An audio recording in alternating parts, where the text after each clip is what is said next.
Bueno, pero yo les contaba que íbamos a seguir analizando y conversando sobre el acuerdo al que llegó la Comisión de Sistema Político en la Convención. Anoche les contábamos, minutos antes que se venciera el plazo, se llegó a este acuerdo para estos 60 artículos que van a ser votados mañana en la Comisión. Antes de pasar al Pleno, vamos a conversar con el convencional del Frente Amplio, también integrante de esta Comisión del Sistema Político, Fernando Atria. ¿Cómo está, abogado? Buenas tardes. Buenas tardes, Matilde, un gusto conversar con usted. Bueno, importante acuerdo porque sin esto prácticamente no podríamos haber dicho que se votaba claro que se votaba en el plebiscito de salida por una constitución. ¿Qué es lo fundamental para algo que muchos han llamado que es una refundación de nuestro sistema político? Bueno, efectivamente yo creo que fue un acuerdo muy importante y fue sobre todo importante el proceso que llevó a él.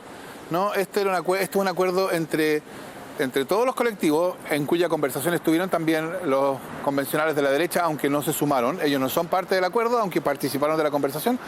Y el convencional del colectivo del apruebo también salió, pero todos los demás concurren.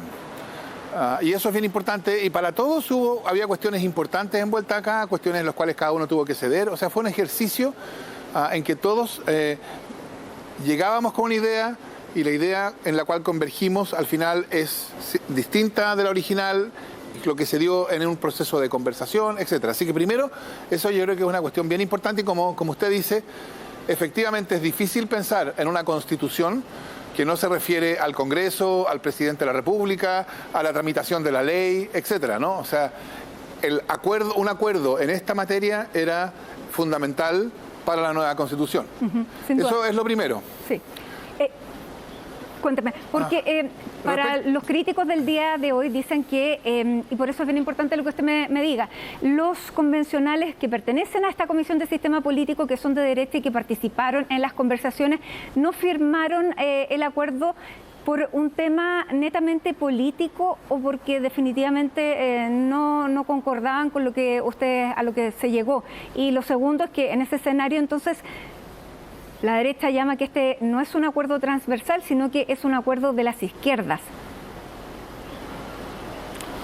A ver, la derecha suele llamar un gran acuerdo transversal a un acuerdo cuando lo incluye a ellos, pero en Chile no hay grupos privilegiados, no hay ningún grupo que tenga un derecho de antemano a que nada cuenta como un acuerdo amplio si no los incluye a ellos. Este es un acuerdo que si se proyecta al Pleno a partir de los colectivos que concurren a él.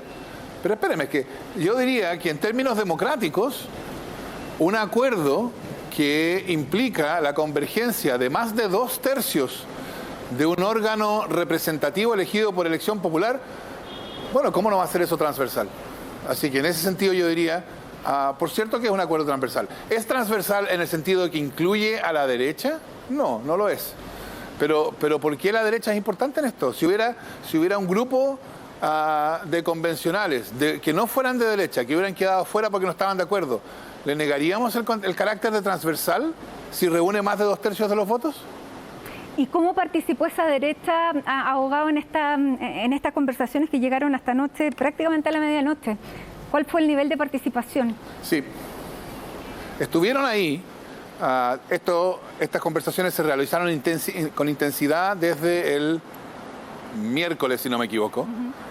En todas esas reuniones estaban sentados ahí, participaban, menos que los demás, ¿verdad? Pero estaban sentados, oían y participaban, hacían sus puntos, esos puntos se respondían, se tomaban, se discutían, etcétera. ¿Incidieron en algo? Entonces, ellos participaron de toda la conversación. En algunos puntos en algunas partes levantaron puntos que fueron tomados. En las cuestiones gordas, en general, bueno,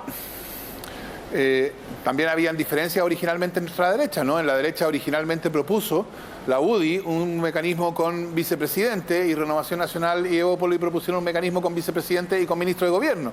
Entonces también había desacuerdo entre ellos. Ellos estaban en general por una solución bicameral simétrica, como la que tenemos ahora. Y en eso el acuerdo tiene una opción distinta. Así que claro, hay diferencias importantes en el acuerdo y las posiciones, por lo menos de algunos de ellos. Eso es verdad. O sea, hay razones por las cuales no concurren al acuerdo, pero participaron todo el tiempo en la conversación. Perfecto. Ahora, nada parece indicar que esto no vaya a ser aprobado mañana en la comisión, porque fue aprobado por una mayoría bien grande de la comisión, y luego también la relación que hay entre las fuerzas de la comisión y en el Pleno es bastante similar.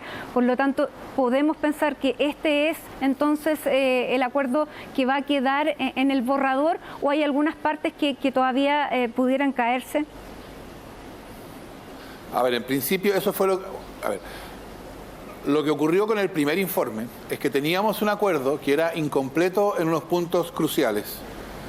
Y entonces las fuerzas que concurrieron a ese primer acuerdo votaban por el acuerdo en general y votaban por otras indicaciones en esos puntos incompletos. Y eso llevó a un informe incoherente que fue el que se votó en el Pleno. Este acuerdo, a diferencia del anterior, es completo. Las partes en las cuales no había acuerdo entonces, la composición del Poder Ejecutivo, el carácter bicameral, asimétrico, unicameral, etcétera, del Poder Legislativo y las facultades de los órganos legislativos, los puntos en los cuales el acuerdo original era incompleto, ahora son completos. Y el compromiso de los colectivos que han concurrido a este acuerdo es votar por todo este acuerdo y no presentar otras indicaciones paralelas a este acuerdo. Así que yo espero que cuando se vote en la comisión esto va a ser aprobado. Y después, claro, debería ser aprobado también en el Pleno, aunque ahí, por cierto, puede la comisión no resultar ser un reflejo del Pleno, en el sentido de que los colectivos no son todos a veces totalmente disciplinados, pero yo tengo expectativas, yo creo que sí. Yo creo que dada la conversación que tuvimos, dado el compromiso que cada colectivo asumió, me sorprendería mucho que no fuera aprobado en la comisión entero. Claro. Y aprobado en la comisión, lo probable es que sea aprobado en el Pleno. Así que yo creo que este es un esfuerzo que va a llegar, por lo menos en buena parte, al texto constitucional. Bueno, vamos al núcleo de las propuestas de estos 60 artículos, que es el bicameralismo, que es asimétrico, porque, claro, es un nuevo sistema, probablemente no es una buena idea compararlo con lo que tenemos ahora, pero es lo único que conocemos para poder hacerlo. Por lo tanto, la fuerza del poder legislativo va a recaer en la Cámara de Diputados y Diputadas. Y en esa legislación solamente va a ser, claro, en algunos temas prácticamente casi una pregunta por consideración a lo que va a ser la Cámara de las Regiones. A ver, hoy día tenemos un Congreso compuesto por dos cámaras, y esas dos cámaras se eligen de modo más o menos parecido, con sistemas que tienden hacia la proporcionalidad, y además tienen las mismas facultades y tienen la misma incidencia en el proceso legislativo. En esos tres sentidos son iguales, por eso se habla de un bicameralismo espejo. Perfecto. Lo que contiene el acuerdo es un proceso legislativo que todavía tiene dos órganos principales, el Congreso de Diputados y Diputadas y la Cámara de las Regiones, y en ese sentido, como tiene dos órganos, es bicameral. Pero en las tres dimensiones que yo le indiqué se diferencian. Primero, se diferencian porque se eligen de modo distinto, responden a un principio de legitimación, de representación distinto. En el caso del Congreso de los Diputados y Diputadas, el principio de representación es proporcional, ¿no? La idea es que esto lo fijará la ley, pero que se mueva lo más posible hacia el principio una persona, un voto. Claro. Que cada diputado o diputada idealmente represente al mismo número de personas. Constituyente, nos queda exactamente 30 segundos. Disculpe la premura, pero los críticos dicen que esto es un unicameralismo encubierto, disfrazado. ¿Qué se responde? Yo estoy un poco cansado ya de que cualquier cosa que uno diga que no es lo mismo hoy día siempre es algo disfrazado de otra cosa. Aquí no hay nada oculto, nada disfrazado, todo está explicado. Hay dos órganos, responden a principios de representación distintos, tienen facultades distintas y tienen modos de influir en el proceso legislativo diferenciados. ¿Cuál es el afán de, si está escrito, está publicado, ha circulado el documento, está presentado, ¿Qué tiene de oculto? No hay nada oculto. Que cada uno tenga su opinión.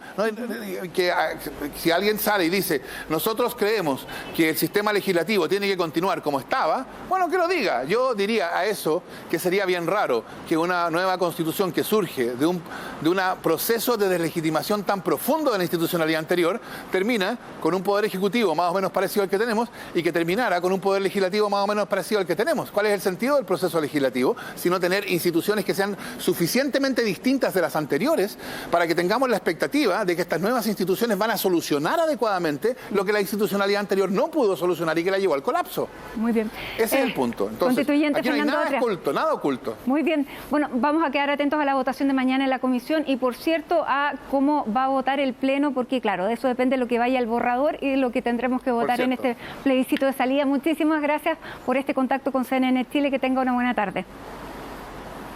Muchas gracias a usted. Buenas tardes.